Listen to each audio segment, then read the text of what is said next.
아스트라제네카 백신 1차 접종을 마친 한 병원에서는 절반이 넘는 숫자가 항체를 형성한 것으로 분석됐습니다. 이런 가운데 방역당국이 전국 요양시설 등을 상대로 진행한 코로나19 선제 검사에서 양성률이 크게 떨어진 것으로 나타났습니다. 네, 자세한 내용 현장에 나가 있는 취재기자 연결해서 알아봅니다. 박희재 기자. 네, 저는 경기 부천에 있는 한 요양병원에 나와 있습니다. 네, 병원에서 자체적으로 항체 형성률 검사를 실시했다고 하는데 결과가 어떻게 나왔습니까? 네, 그렇습니다. 먼저 이곳은 직원과 입소자 모두 한 달 전에 아스트라제네카 백신 1차 접종을 완료한 곳입니다. 어제 자체적으로 항체 형성률 검사를 진행했다고 해 저희가 직접 찾아와 내용을 확인해 봤는데요. 구체적으로 조금 설명드리면요. 검사를 진행한 25명 가운데 17명인 68%가 코로나19 항체를 형성한 것으로 분석됐다고 이곳 병원 측은 설명했습니다. 2, 3, 4, 5, 60대까지 5개 연령대별로 5명씩 모두 25명을 무작위로 선정해 검사한 건데요.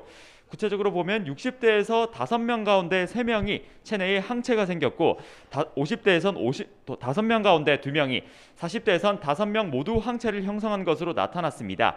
그리고 30대에선 3명이 20대에선 4명이 각각 형성한 것으로 분석됐습니다.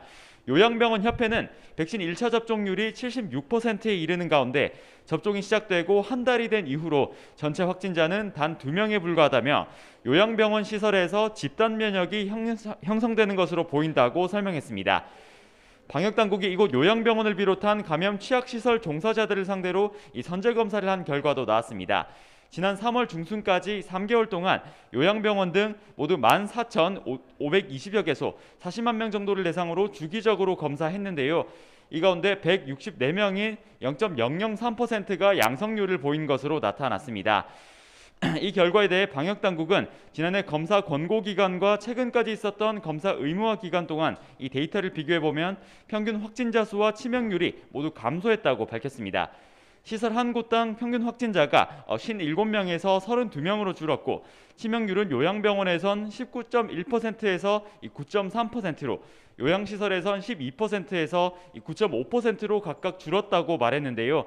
다만 방역당국은 이 선제검사를 통해 유증상자들이 여전히 확진 판정을 받고 있는 상황이라며 감염 취약시설 종사자들은 몸이 조금이라도 이상하다면 지체 없이 검사를 받아달라고 당부했습니다.